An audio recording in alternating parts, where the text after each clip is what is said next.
Beaucoup d'entreprises ont du mal à vendre aujourd'hui sur Internet parce qu'elles ne se posent pas les bonnes questions. Avant d'être entreprise ou vendeur, nous sommes avant tout des consommateurs. Des consommateurs d'une société de consommation. Nous sommes des gens qui achetons des chaussures. Nous sommes des gens qui achetons des ordinateurs, des télévisions, des micro-ondes, des vêtements. Nous sommes des gens qui consommons. Donc, avant d'être un vendeur, vous êtes également un consommateur. Et qui de mieux qu'un consommateur peut mieux comprendre un consommateur afin de lui dire exactement ce qu'il a envie d'entendre ou de lui proposer le service dont il a vraiment besoin ou le produit dont il a réellement besoin. Et la plupart des entreprises oublient très rapidement, lorsqu'ils ont un produit en main, de réfléchir en tant que consommateur avant d'être entreprise. Ils cherchent coûte que coûte à vendre leurs produits par tous les moyens et ils oublient de se mettre dans la peau d'un consommateur. Qui de mieux qu'un consommateur pour se mettre à la place d'un consommateur et lui servir exactement ce dont il a besoin? C'est le consommateur lui-même. Donc, chaque entreprise doit se mettre à la place d'un consommateur. Et en tant que consommateur, en quoi nous avons confiance aujourd'hui? Si on regarde les choses en face aujourd'hui, lorsqu'une personne a une entreprise, la première des choses qu'il fait, c'est de créer une page Facebook, de créer peut-être un groupe Facebook ou de partager ses produits dans des groupes Facebook ou de partager ses produits dans des groupes WhatsApp, quitte à prendre le risque de se faire bloquer par Facebook s'il partage trop de publicité dans les groupes Facebook. Donc aujourd'hui, la plupart des gens sont Facebook, WhatsApp. Certains font l'effort d'aller dans Facebook, WhatsApp, Instagram. Donc disons que c'est le trio infernal aujourd'hui pour la plupart des gens qui vendent sur Internet. Mais concrètement, est-ce que ça marche réellement ce trio? Est-ce que ça marche réellement d'être uniquement sur Facebook, d'être uniquement sur WhatsApp ou d'être uniquement sur Instagram? Est-ce que faire de la publicité sur Facebook aujourd'hui rapporte réellement, vraiment de l'argent? On a posé cette question à un groupe de personnes. J'ai regardé la vidéo il n'y a pas si longtemps que ça sur YouTube. On leur demandait, lorsque vous avez envie d'acheter un truc sur Internet, que faites-vous? Vous faites quoi en premier? La majorité a dit qu'ils font d'abord des recherches dans Google et que de toute façon, à 99%, ils n'achètent jamais rien des publicités qu'ils voient sur Facebook parce qu'ils sont méfiants. Ils ont peur que ce soit des arnaques ou ils ne font pas du tout confiance parce que le fait d'envoyer des publicités sur Facebook, n'oubliez pas que c'est quand même quelque chose d'intrusif. On rentre dans la vie des gens, on les empêche d'être tranquilles dans le live, on leur balance des publicités. Je fais partie des gens qui balancent des publicités, donc je ne me dédouane de rien. Je fais partie des gens qui envoient des publicités. Mais est-ce que aujourd'hui, la meilleure stratégie pour vendre sur Internet, c'est vraiment les publicités? Est-ce que les gens qui font les plus gros chiffres d'affaires, ceux qui gagnent beaucoup d'argent, est-ce que c'est les gens qui font de la publicité Facebook à outrance? Sachez que ce qui marche aujourd'hui, même s'il faut reconnaître que la publicité Facebook marche, mais à condition aussi de savoir cibler correctement, de maîtriser les paramétrages de Facebook et aussi, voilà un point qu'on va soulever, la plupart des entreprises ont juste une page Facebook. Ils n'ont même pas de site Internet. Alors, qu'est-ce qu'ils font? Ils font des publicités à longueur de journée. Ils font des publicités, mais étant donné qu'ils n'ont pas de page Facebook, ils ne pourront pas mettre les pixels Facebook qui sont des trackers. C'est des petits codes qu'on met sur son site Internet pour voir les activités de ceux qui vont sur le site Internet. Ainsi, lorsque quelqu'un met un produit dans un panier, lorsque la personne essaie d'acheter le produit et abandonne le panier, on sait exactement ce qu'il a fait et on peut avec une publicité, le ramener vers ce panier et vendre. Mais comme la majorité des gens qui, surtout en Afrique, ont une page Facebook aujourd'hui, n'ont pas de site Internet, ils sont donc condamnés à faire des publicités à longueur de journée, des publicités répétées, avoir de nouvelles personnes chaque fois et avoir des publicités qui coûtent cher alors qu'ils auraient pu payer moins cher en faisant ce qu'on appelle le retargeting Facebook avec le pixel Facebook. Donc ça, c'est une parenthèse. Mais au-delà de la publicité, même si vous êtes un expert, un pro de la publicité et que vous arrivez à faire la publicité comme ça se doit, à avoir le meilleur tarif possible, etc., est-ce que la publicité Facebook est vraiment ce qui marche le plus aujourd'hui? Moi, en tant que consommateur, quand je vais acheter un truc, c'est comme mon premier réflexe. Je vais avoir quelque chose de qualité. Je vais avoir confiance en la personne qui est en train de vendre la chose. Je veux être sûr de ne pas me faire arnaquer, d'acheter un produit qui ne marche pas, surtout en Afrique où il n'y a pas, comme dans les pays développés, ces délais où on peut renvoyer le colis. Donc, il y a tous ces paramètres-là qui font que la plupart des entreprises ont du mal à vendre sur Internet parce que les gens ont peur d'avoir un mauvais produit et puisqu'on n'a pas la garantie d'être remboursé, ben, on ne veut pas prendre de risques. Pourtant, il y a une stratégie qui marche à tous les coups. C'est une stratégie qui est aussi vieux que Internet, aussi vieux que le monde. On fait toujours confiance à des proches. On fait toujours confiance à des gens qu'on connaît. un parent, un ami, une tante, un oncle, etc., etc. On fait beaucoup plus confiance à des particuliers, à des gens qu'on connaît, qu'à une entreprise qui nous vante les mérites de son produit ou de ses services. Et ces stratégies marchent encore aujourd'hui dans le monde digital. Certes, il y a des gens qu'on appelle, entre guillemets, influenceurs, qui ont un certain nombre d'influences sur une grande partie de personnes, un grand nombre de personnes par qui on peut passer pour vendre. C'est-à-dire qu'on connaît un blogueur mode qui s'habille très bien, qui a souvent de beaux vêtements et tout le monde aime s'habiller comme lui. Tout le monde ou la majorité de gens qui le suivent ont envie de s'habiller comme ce blogueur-là. Et donc, si on décide de donner, par exemple, en tant que marque de vente de vêtements, une chemise à ce blogueur-là afin qu'il fasse de la publicité pour nous et qu'il porte juste le produit, ok? De façon discrète, il peut dire dans une de ses vidéos, de ses contenus que voilà, aujourd'hui, il est habillé avec telle marque qui fait de bons produits et tout ça, etc. Et vous faites de la publicité. Et étant donné que la plupart des gens qui le suivent sont des gens qui sont déjà acquis à sa cause, des gens qui sont convaincus du fait que c'est un expert et tout ce qu'il dit c'est bien et compagnie, ils vont le suivre. Donc ça, c'est les influenceurs. Mais c'est ce qu'on appelle souvent les macro-influenceurs. C'est des gens qui ont une putain d'influence sur une grande communauté.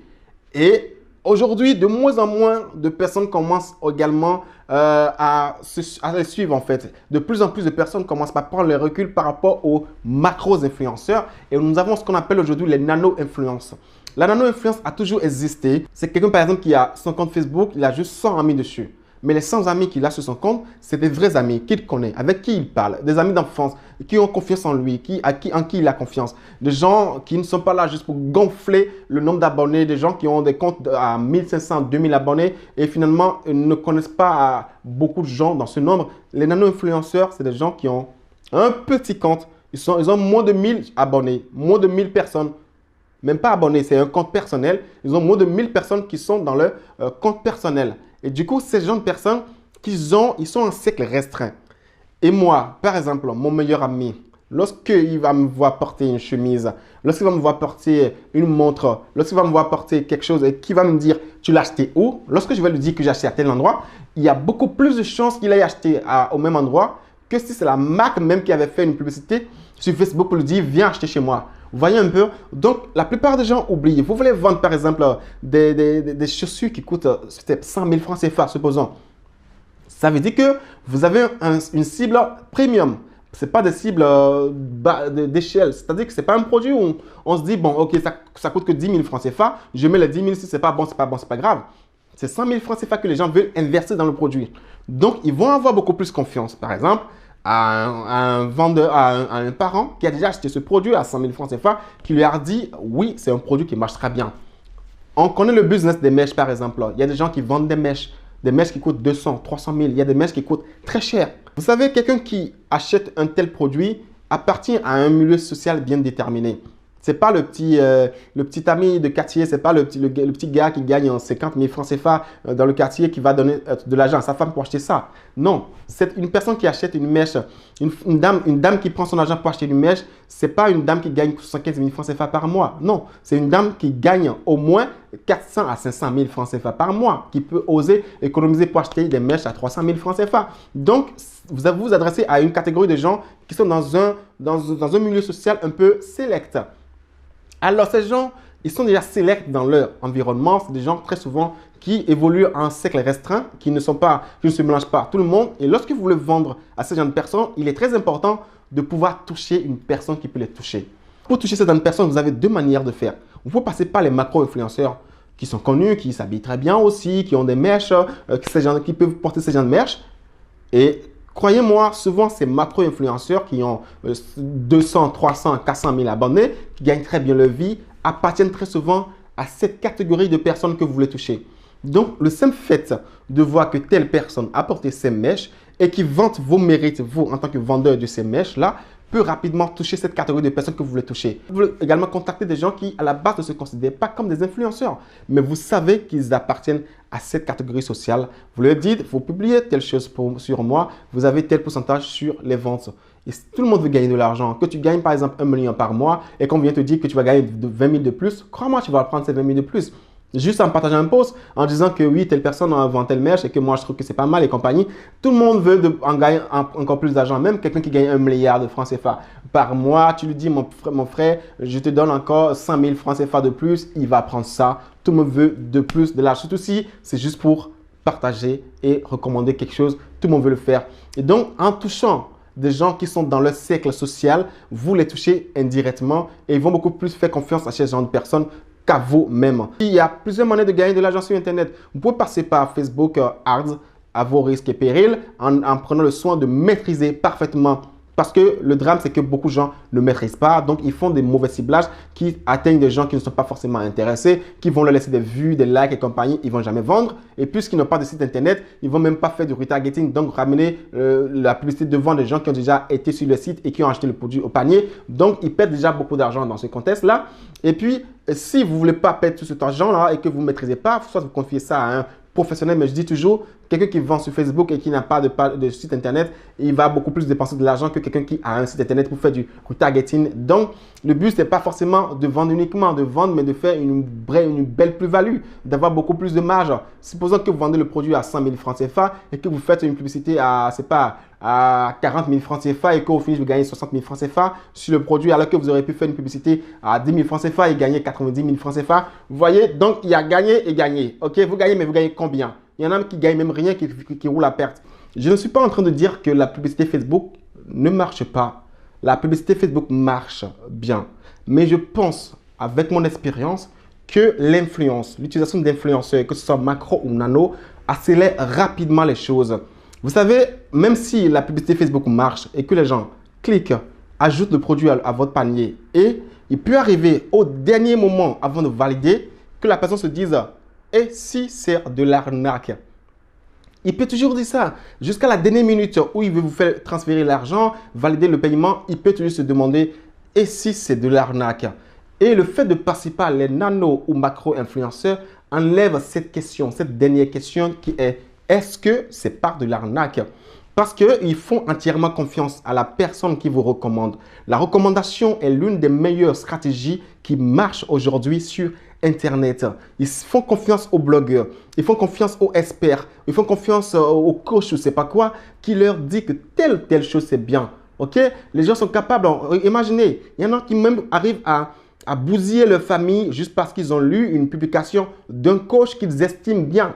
Vous voyez un peu, il y en a qui mettent le foyer dans des conditions dramatiques simplement parce que le coach leur a dit de faire ci, de faire ça. Donc, vous ne pouvez pas imaginer l'influence que certaines personnes peuvent avoir dans les décisions d'autres personnes. Et lorsque vous arrivez à passer par ces personnes-là qui ont ces influences, croyez-moi, vous déclenchez rapidement, mais très rapidement vos ventes. Vous pouvez faire 10, 20, 40, 60, 100 ventes en une journée si vous touchez les bonnes personnes. Facebook Ads, c'est bien, mais pour moi, ce n'est pas aujourd'hui la meilleure stratégie qui vous permettra de faire des ventes en masse rapidement. Sauf si vous avez beaucoup d'argent et que vous vivez sur des continents comme l'Europe, les États-Unis, où les gens sont déjà habitués à acheter sur Internet. Mais dans un contexte africain, dans un climat de méfiance qui est le climat africain, aujourd'hui, les influenceurs jouent un rôle très important. Le drame, c'est que l'influence en Afrique n'est pas encore bien structurée. Est-ce un drame ou un avantage pour nous? Moi, en tant qu'entreprise, le simple fait que l'influence n'est pas encore super structurée est un gros avantage pour moi parce que même ces influenceurs n'ont parfois même pas confiance de la force qu'ils ont.